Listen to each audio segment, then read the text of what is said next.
एक विशाल बरगद का पेड़ जहाँ सुनहरी चिड़िया अपने बेटे चीकू के साथ रहती है। पास ही एक पुराने सूखे पेड़ पर कालू और काली का घोंसला है। चीकू बेटा, आज आसमान में बादल बहुत गहरे हैं। तुम घोंसले से बाहर मत निकलना। मैं बस पास वाले खेत से कुछ दाने लेकर आती हूँ। ठीक है माँ, आप जल्दी आना, मुझे अकेले डर लगता है। सुनहरी चिड़िया उड़ जाती है। तभी कालू कौवा और उसकी पत्नी काली दबे पांव सुनहरी के घोंसले के पास आते हैं। उनके मन में लालच है, क्योंकि सुनहरी ने मेहनत से सर्दियों के लिए ढेर सारा अनाज और एक कीमती मोती छुपा कर रखा है, जो उसे नदी किनारे मिला था। कालू देखो, सुनहरी चली गई। यही मौका है उस चमकते मोती को चुराने का। अगर वो मोती हमें मिल गया तो हम इस जंगल के राजा बन जाएंगे। चुप कर काली, सिर्फ मोती क्यों, हम इस पूरे घोंसले पर कब्जा करेंगे। पर ये छोटा चीकू बाधा है, इसे यहाँ से हटाना होगा। सुनो, आंधी आने वाली है। क्यों ना हम इसे डराकर नीचे गिरा दें। नीचे घने जंगल में ये रास्ता भटक जाएगा और फिर कभी वापस नहीं आएगा। कालू और काली चीकू के पास जाते हैं और डरावनी आवाजें निकालने लगते हैं। अरे ओ चीकू, भाग यहाँ से। देख, वो कालिया सांप आ रहा है, वो तुझे खा जाएगा।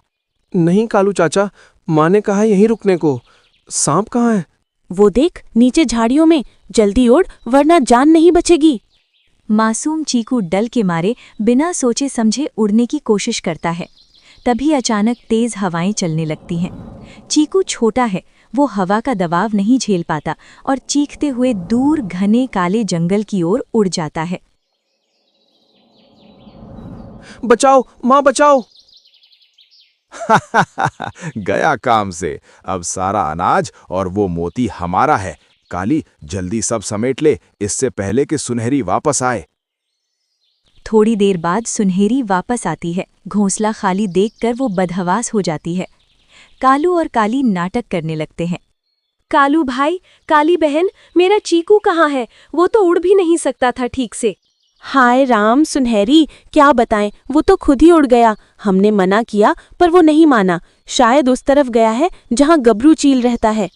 हाँ सुनहरी, अब उम्मीद छोड़ दे। गबरू चील के इलाके में जो जाता है वो कभी लौट कर नहीं आता।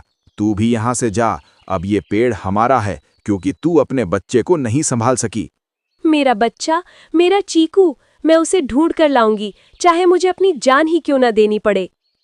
सुनहरी चिड़िया तेज बारिश और तूफान में अपने बेटे को ढूंढने निकल पड़ती है। घना और डरावना जंगल। चीकू एक बड़ी चट्टान के नीचे छुपा रो रहा है। तभी ऊपर से गबरू चील उतरता है। गबरू की आंखें अंगारे जैसी हैं और पंख बहुत विशाल। कहाँ से आया है ये मांस का छोटा टुकड़ा? आज तो शिकार मेहनत किए बिना ही मेरे दरवाजे पर आ गया। बड़े भाई, क्या आप मुझे खा जाएंगे? भाई? तूने मुझे भाई कहा? क्या तुझे पता नहीं मैं कौन हूँ? मैं गबरू चील हूँ, इस जंगल का यमराज। मेरी माँ कहती है कि जो मदद करे वो भाई होता है। मैं रास्ता भटक गया हूँ, मुझे बहुत भूख लगी है। क्या आपके पास थोड़ा पानी है? गबरू चील रुक जाता है। उसने सालों से सिर्फ डर देखा था, किसी ने उसे भाई नहीं कहा था।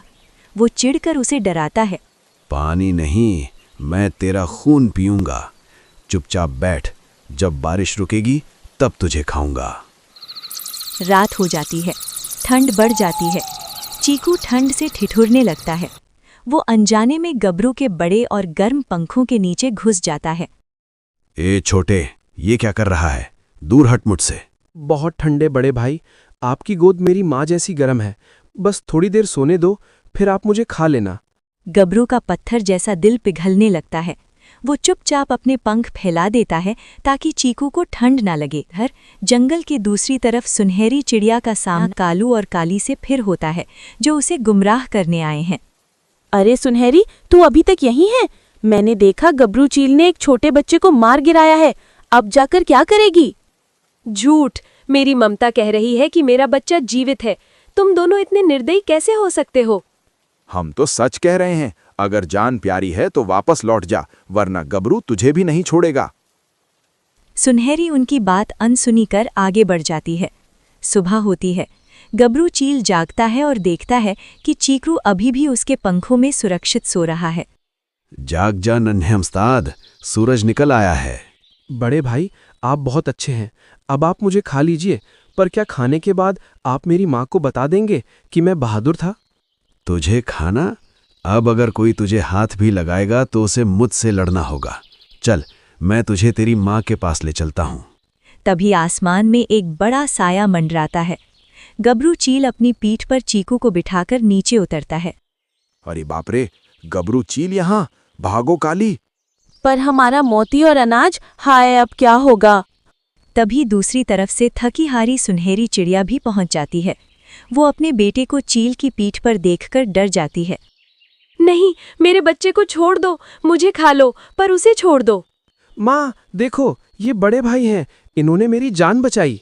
डरो मत सुनहरी, तुम्हारा बेटा बहुत बहादुर है। पर इस कहानी के असली शिकारी मैं नहीं, बल्कि ये तुम्हारे पड़ोसी कौवे हैं। नहीं नहीं, हम तो बस घोंसले की रखवाली कर रहे थे। हमें क्या पता था चीकू कहाँ है। चुप कर कालू, मैंने अपनी ऊंचाई से सब दिखा था। तुमने इस बच्चे को डराकर नीचे गिराया और इसका घर लूटा। क्या सजा दूं तुम्हें?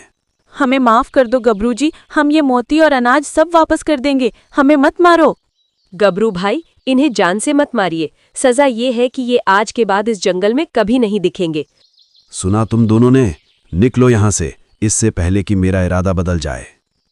कालू और काली दुम दबाकर वहां से हमेशा के लिए भाग जाते हैं। सुनहरी चिड़िया गबरू के पास आती है। आपने जो मेरे लिए किया उसका एहसान मैं कभी नहीं भूलूंगी। आप हमारे साथ इसी पेड़ पर क्यों नहीं रहते? नहीं सुनहरी, मैं चील हूँ, मेरा ठिकाना ऊंचे पहाड़ हैं।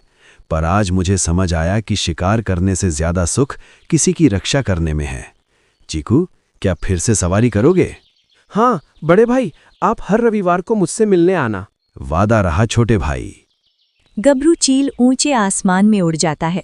सुनहरी चिड़िया और चीकू अपने घोंसले में सुरक्षित हैं। अब जंगल में डर नहीं, बल्कि प्यार और दोस्ती की हवा चल रही है। कहानी का सार: बुराई कितनी भी चालाक क्यों ना हो, सच्चाई और ममता के सामने उसे हारना ही पड़ता है।